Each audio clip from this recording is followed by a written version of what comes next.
Hey guys, Steve here again. Hey, I made a YouTube video because I wanted to share this with some other of my. I don't know what the hell's going on there. Anyway, I'll leave that there. Anyway, my veteran friends are also try to make the correlation between what it was like in Afghanistan and how it's changed and what the changes were, and a little bit about how a veteran deals with civilians. I made this video in honor of the 13 individuals, 12 Marines, one Navy corpsman who was killed at the Vesey Gate on our quick or our sudden retreat from Afghanistan. I don't know how to explain how bad this was wrong, but I do want to let you know that this was not uncommon in combat. Um, this happens, this scenario happens to any soldiers, sailors, Marines, and I include sailors in on that because the fact is that our corpsmen are docs. Uh, our docs for the Marine Corps are Navy corpsmen.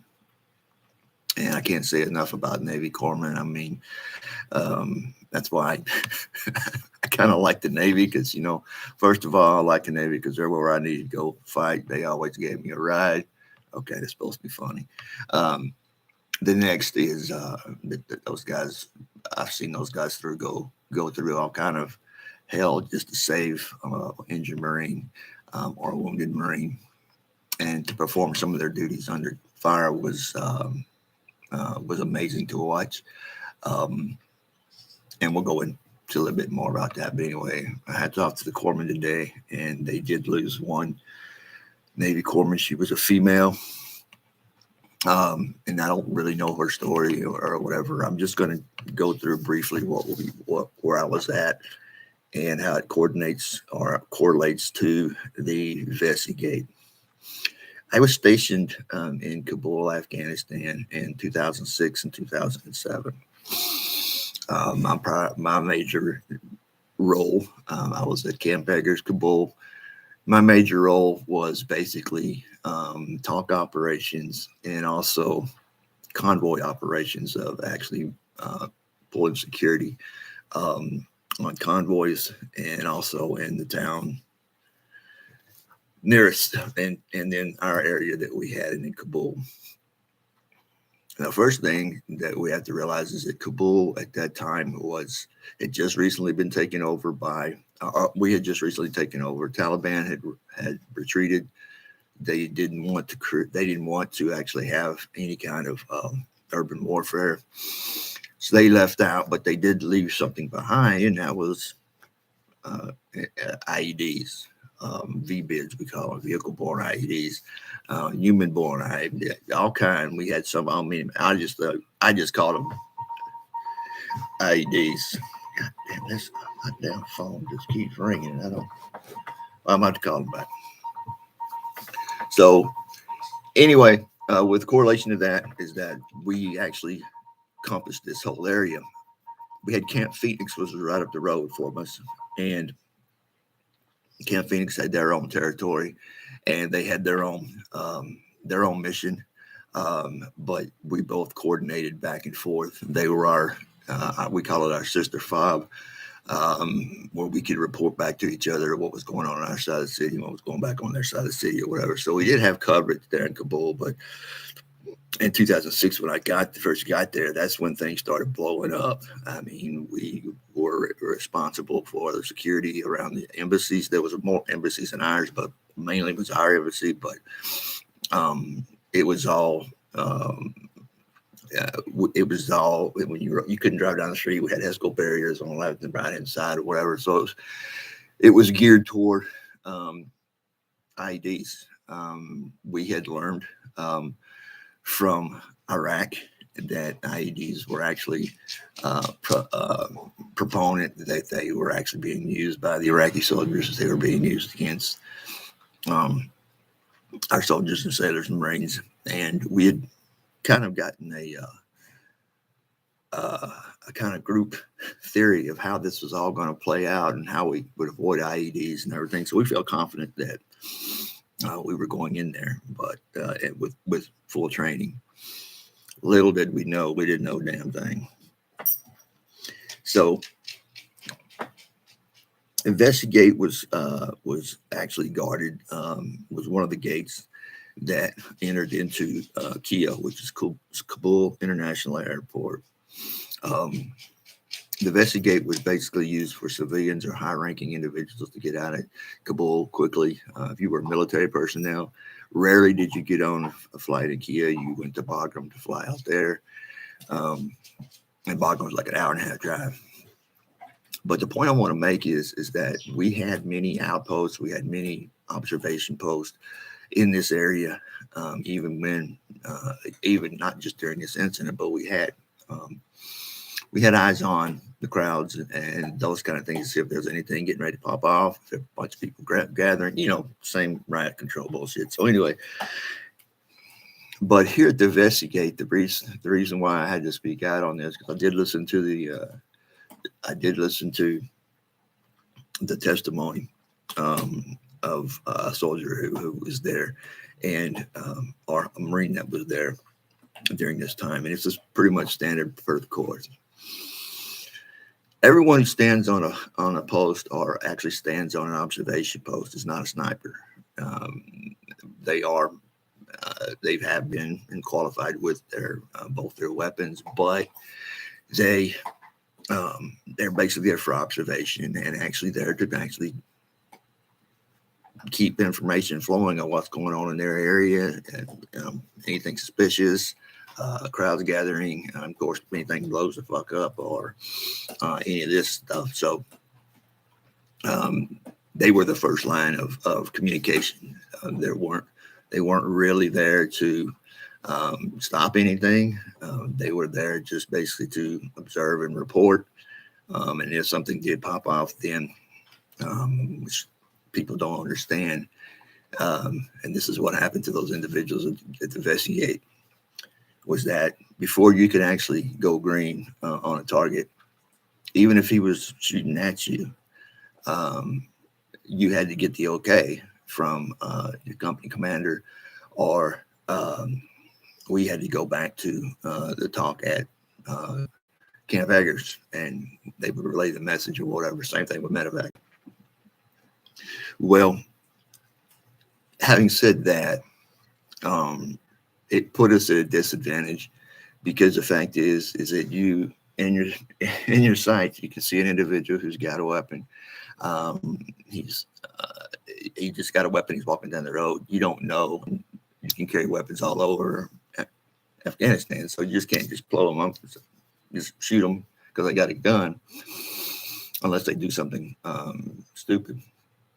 So they utilized this tactic because the fact is that they could go around wherever they wanted to go and be armed. Next thing is that they used this tactic to where they could actually set up, protect individuals who were laying IEDs or preparing bombs on vehicles to become vehicle-borne IEDs. During this scenario, during the Investigate, what happened was the fact is that it was chaos. The Biden administration had created a chaotic move, which the military had to play catch up, because the fact is there was no organized, we're going to let you leave here, we're leaving here, and then there was no actually show that we were diminishing our forces in Kabul. As far as everybody knew, we were operating full tilt. We didn't know it until they got the word. And when they got the word was get the hell out of here as fast as you can, get out of here, leave certain items, just go.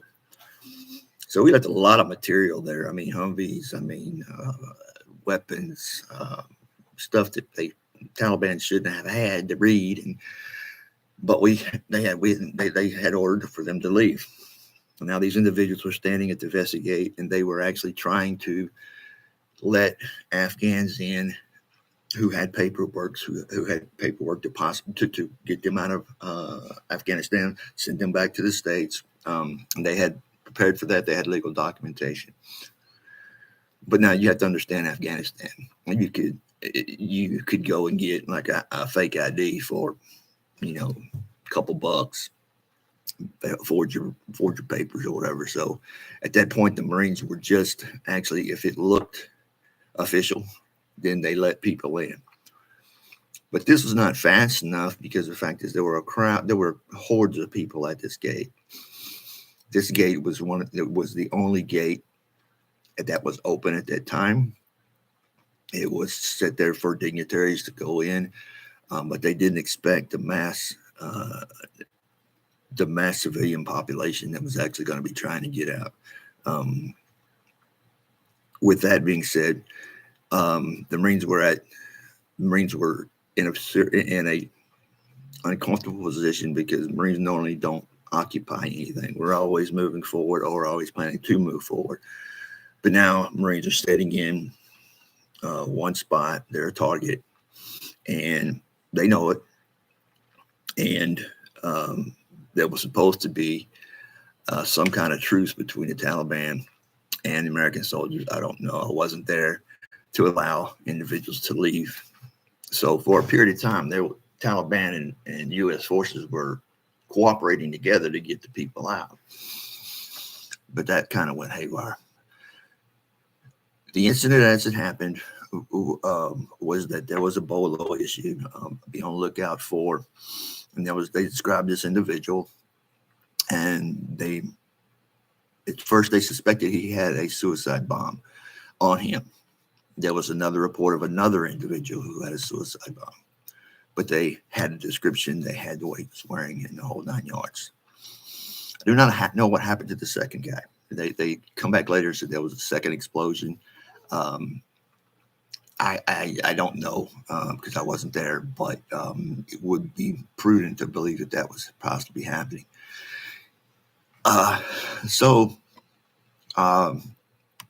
On the observation towers, they saw this individual, had him in their sights. We got the guy. Let's call back. Had to get authorization to fire. And the first observation post who spotted him, they asked permission to fire, and it was declined. No, you cannot shoot. Do not shoot. Do not shoot. Keep observing him. So he keeps going down, and then he gets to the next observation post. These guys have got the bolo. They're looking for this guy. We see him. He's here. He's heading toward the gate. I don't know what all the conversation was, but I'm sure we got the guy. Permission to pull, permission to engage, permission, whatever they were saying, permission to engage. Let's drop the sucker. Because this is one of the rare times we know somebody's got an IED, and it's like, if you know it, I mean, common sense. But they called back in for permission to fire, and it was denied. This went on throughout that whole area. There was no permission to fire. At some point in time, people are like, we got the bolo out on this guy. We got him. And we see him. That's all they would say. We see him. No orders to come down to liquidate this individual. No orders coming down to actually take this individual out. No orders to apprehend, which I wouldn't have freaking wanted to do. Go up and apprehend a guy that's got a suicide bomb. From my standpoint as a Marine, he got a bomb. I know he's got a bomb. He's dead. That's it. And that's just my mentality. That mentality doesn't work in the civilian world, by the way. So anyway, this guy, this Taliban member, was well educated, but he had been brainwashed to the Muslim jihadist mentality. Anyway, he walks down, he gets close to the gate, and we have Marines that are standing up on the HESCO barriers, and we have one Navy corpsman.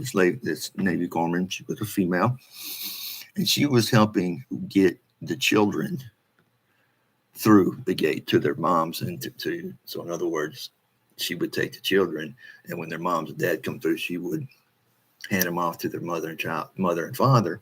Or while they were waiting to get through, she would actually have a place there set aside for the children. So when their moms and dads come in, they could go and get them. So she was actually taking care of not just, she was already in the line of fire, but her mission that day was to take care of the, of course, wounded, or take care of the children that were getting through the gate, and were waiting for their mom and dad to be able to get through as well. Then we had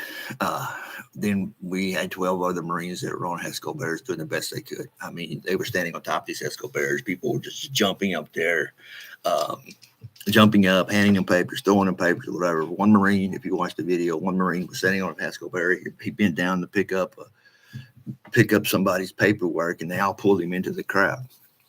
Now, at that point, as a sergeant, I'd take it up. No, you can't. No, sorry.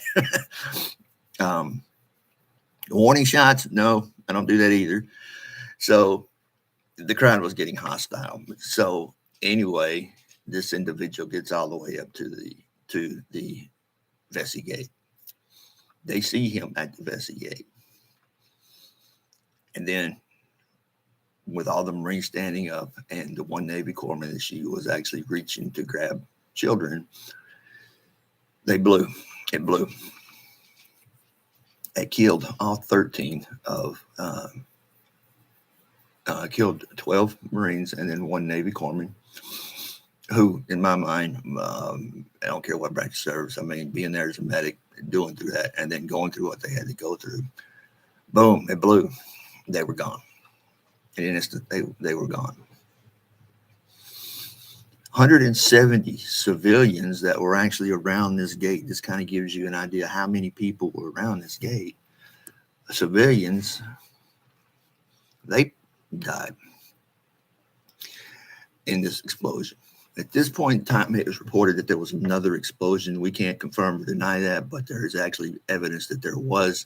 But the military is not acknowledging that. They say there was only one bomb, and that was it. Now, the reason why that's important is because the fact is, if they would have admitted there was another bomb and they knew about another suicide bomber, it looks bad enough because they had this guy in the sights, but they had another suicide bomber, and they didn't pull the trigger on this guy. You have to understand, let me explain it to you again. You have to call up to get permission to fire. Some areas we got green zones where not allowed to fire at all. So you got green zones, you got red zones, and most people think it's like right on the front lines, and that happens. Down in Kandahar, it was like the Wild Wild West. But anyway, in this area, you had places where you had permission to fire or whatever, and those could change daily. So that's the reason why you call back and ask for fire. I don't know if one of these places were in a green zone. You would think that probably that it was, because the fact is that you had so many civilians in one place. So I could see that aspect too from a command standpoint. But the main point I want to get to is that Afghanistan was a whole different war than Iraq. We got individuals from Iraq that had done a tour, and they come over to Afghanistan, and they would say, shit, this is worse than Iraq. But I'm sure there were people who served in Afghanistan, served in Iraq, said, oh, this is bullshit. 2 different wars, 2 different scenarios, 2 different sets of tactics. And we intermingled troops who had been trained for Iraq. Now they're stuck in Afghanistan around hills, bad terrain. Everywhere you walk is uphill, and it gets colder than, I'm telling you, I've never been that cold in my life. I thought that I would be dead before I woke up the next morning, but the fact of the matter is I carried on. In Iraq, you had deserts, but what you also had in Iraq was you had street-to-street fighting, which the Marine Corps and the Army do a good job at clearing not only buildings, but clearing towns, and we have a set procedure for doing that. Didn't have any of that in Afghanistan because we weren't really raiding anything, but we did for personnel who were actually suspicious, or we've actually attracted back or whatever, we would clear, but we weren't clearing we wouldn't clear a whole town. It would be just a certain area or a certain neighborhood. But dropping this short video to remember the Marines and Navy corpsmen, my heart goes out to the family. It's really difficult for someone to realize that our troops that gave the ultimate sacrifice. And what bothers me is after this war, after having to sit here and look back at the whole scenario from 2000 and 2001 to 2021. We got out of there. I've seen it. I've seen the American people go all the way to from 9/11. We will never forget, to today, to where those who served overseas can't get their benefits. Those individuals from Afghanistan and Iraq who were exposed to burn pits, we can't get our benefits, and they're fighting us tooth and nail on that. We have many soldiers, sailors, Marines, Air Force, everyone from the service who are suffering from some type of respiratory disease, and it can't just be, one of those things. There are a lot of individuals who are in the stage of actually they're having really bad respiratory problems and or dying of cancers or dying of causes that the doctors don't seem to understand. This is what the VA says. So not only do veterans have to fight or be subject to the dangers of a warfare type scenario or a theater, but once they get injured, they come back and now they have to fight for their benefits and fight for just to be seen by a doctor.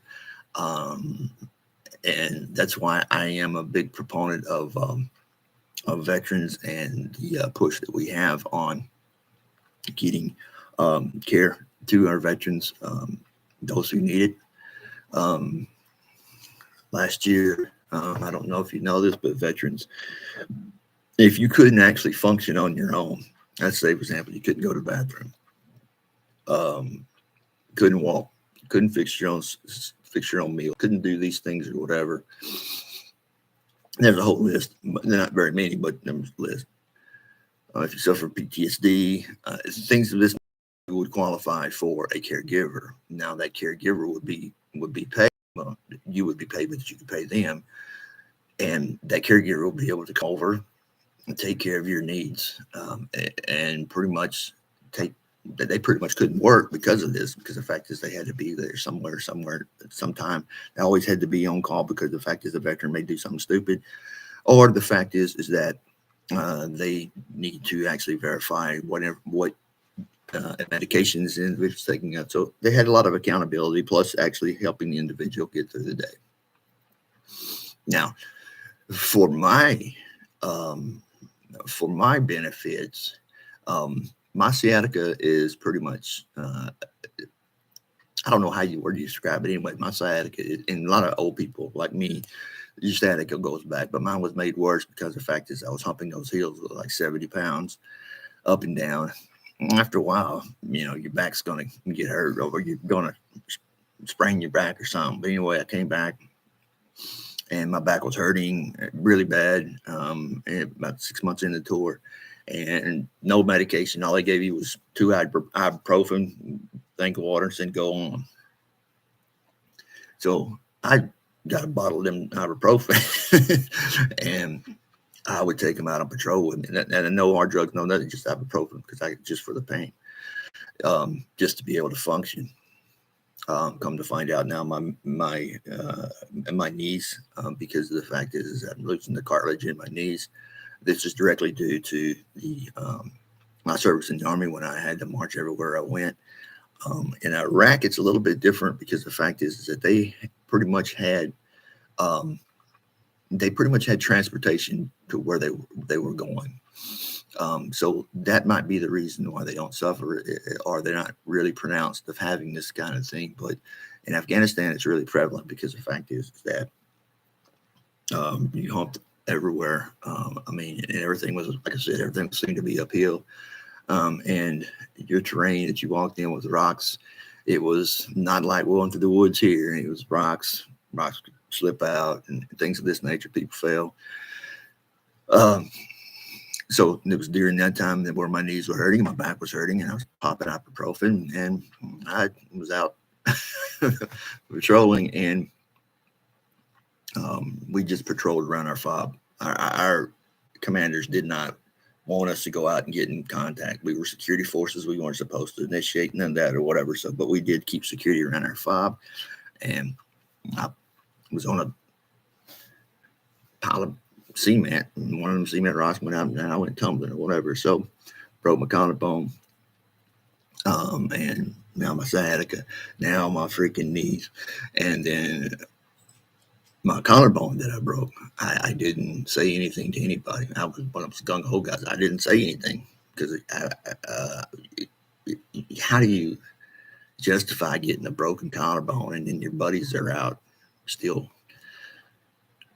And nobody will understand that sense of brotherhood. And I'll never get it back again. And it's one of the things that everybody misses about the being in service, especially during combat era. And you see these individuals do some things and totally doing it just to save somebody else. And I couldn't live with myself if I didn't get out on patrol. If I didn't perform my duties and somebody got hurt, I took it personal. So that was the extent of my injuries. My knees, I'm sorry, I did say my knees, and then my ankles, they started going out next. And that's why if you guys see me in Texas and I have a walking stick, it's not really because the fact is that I need it for support. The fact is because when I fall down, that leads into the other thing. I have burn pit exposure, which is COPD, which is the reason why I walk with a stick. The stick is not for support for me. What it is the fact is that if I get to a certain point, then I can't get enough air. I suck for air. I mean, I literally have to suck in for air and fighting. My body's literally fighting to breathe fast enough. I have been through some therapy where they say take deep breaths or whatever. Don't pant. But I'm telling you this right now: when you're sucking for air, bro, you're sucking for air. I mean, there's no way to describe that. So then I come back, I heal up, I do some rehab, getting ready to go back. Then I go to the psych doctor, and they said, "No, we can't let you go back just yet." So come to find out, I had chronic PTSD. This was all manifested itself when I got back, because when I was downrange, all this spit and polish bullshit they used to do in the rear or whatever, it didn't mean nothing. It's like, that don't mean nothing. That ain't, it's like that's bullshit. It's wasting my time. So I kind of lost the enthusiasm of being in the Army or the Marine Corps. I was in both, and I was like, just screw this. Get me back in country, man. I can deal better in country than I can here in my own country. And that explains a lot of individuals feel that way. After 30 days, you're supposed to spend a year back to decompress or whatever. But there's guys, and you have to understand the military, they need people all the time. So it's easy. After 30 days, you take 30 days, you party your butt off. Meet many women as you can, and then after 30 days, you're like, okay, I'm tired of this bullshit back here, getting up for formation at 5 o'clock for no damn reason. So I was like, well, so I volunteered to go back. But like I said, a lot of individuals go through this because all this, the BS in the back doesn't really matter because they know where it freaking matters. You could be a spit and shine shoulder and get all the medals in the freaking world. And some other people can't even comprehend combat or what happens. So whether you believe the story, it's true. That's my experience. I've had many experiences in Afghanistan. Luckily, I made it back out alive. Some of my buddies didn't. Some of my buddies are still hurt. I don't say hurt. I'd say they still have disadvantages wounds that they suffered in combat. And each one of them that I see or I talk to, or if I just hear about them, it automatically takes me back to the place where they got hurt. And I go through this little, okay, what could I have done different? What did I do? What did I do to not help this guy? What could I have done better? What if we'd have done this? What if we did? And then my mind just goes, I'm in that world, and it's like I'm trying to figure out how I could have helped this guy, and I keep coming up with nothing. I keep coming up with damn, I wouldn't, damn. So that's the war that goes on in my head. And each individual that I've served with, there is a memory of them either being in a bind or us being in a situation, whatever the situation may be. And the only thing that got us through was the sense of urgency, but also our sense of humor.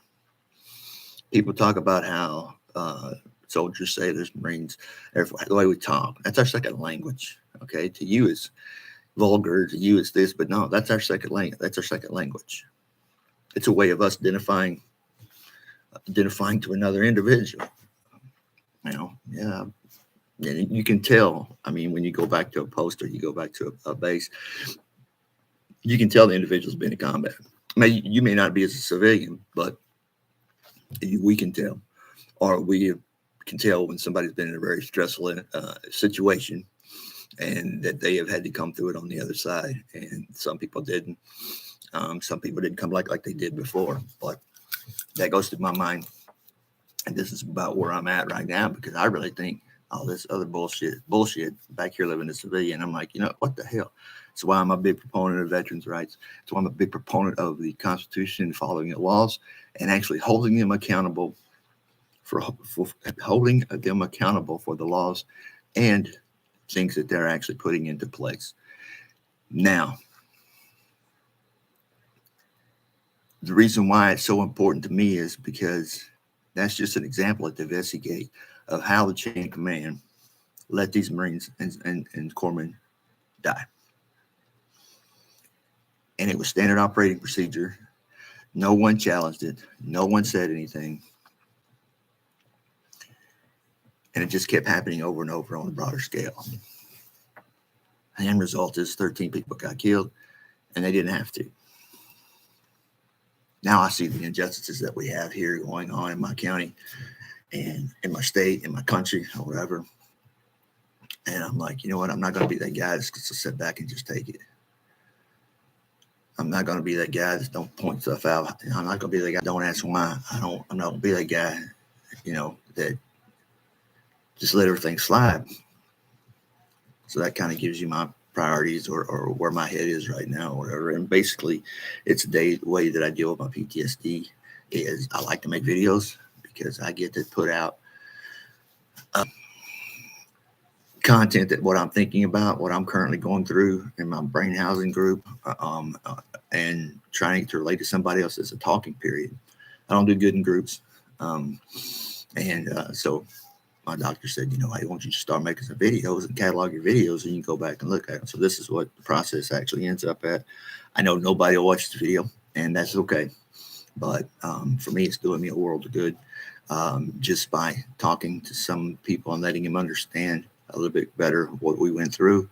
And you can talk to veterans across the board. Some were exposed differently, some more. But the fact of the matter is that we all suffer from one thing. The fact is that we stepped off, and we went into a country that was trying to kill us just because we were us. And there was just because we were us. And that is a feeling that everyone who's actually been deployed goes through. Of course, the risk factors go down. You can say all people say, "Oh, we're safe here," and whatever, and then the next freaking day, a damn mortar round goes off in your fob, and you're like, "What the?" So, anyway, I made this on YouTube because I'm actually I'm passing this on to YouTube subscribers that are actually asking about Investigate and wanted to know a little bit. That's what I know about it. I wasn't there, but I can see why the decisions were made. They were made that way. And I personally feel like that it is a lack of accountability on our seniors, our senior Marines who didn't understand the urgency, didn't understand the ramifications of them not doing their job and doing it better and not actually communicating to the people that were on the ground. And it was a cluster. And that is something that as a Marine Corps, we pretty much thrive in. Everything's always chaotic, but we're trying to actually make the right decisions and put everything else aside and concentrate on what we're doing and do it to the best of our abilities.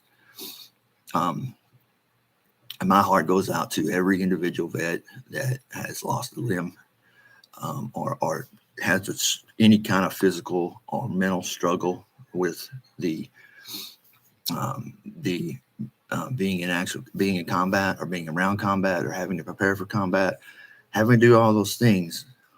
It reminds each and every veteran at that point in time, it's like, you know what, I could be killed. This might be the last time. Now, it doesn't matter where you're stationed at. When you step foot on foreign soil and they're a hostile nation, anything can happen. We failed to realize that, and didn't recognize the damage that IEDs could have, and how well that the Taliban and Haji got so good at putting them out. Anyway, maybe you can share this with any. It doesn't matter if you share or not. It's for me, but anyway, for my friends that are on Twitter, who are fighting very hard to. Fighting for the right for us to get our benefits, and fighting Congress right now for us to get our benefits, and who are actually standing up and questioning it. I'm very proud to have. We're very proud to have those as friends, even if it's just on Facebook. But I'm very proud to have them as friends. I'm not glad to have the support, and I'm glad because I feel the support. So there's a lot of other veterans that feel the support, and I'm glad that there's other civilians that are stepping up and saying this is wrong. Like I said, we don't remember anything anymore. 9/11, we said we'd always remember whatever. Half the kids today don't even know what 9/11 stands for, or what it was like. The 13 at the Vesey Gate, nobody even knows what that's at, or what happened. We don't teach that in school. So, thank you to all the vets that are out there. My prayers go out to everyone who's having a difficult time. If you are, reach out to your buddies, give them a call, talk to them, even if it's nothing but a bunch of cuss words or whatever, that means something. And just, we still got to look out for each other, because our government's not doing that, and it's a damn shame. Thanks a lot, guys, for listening. Have a good one.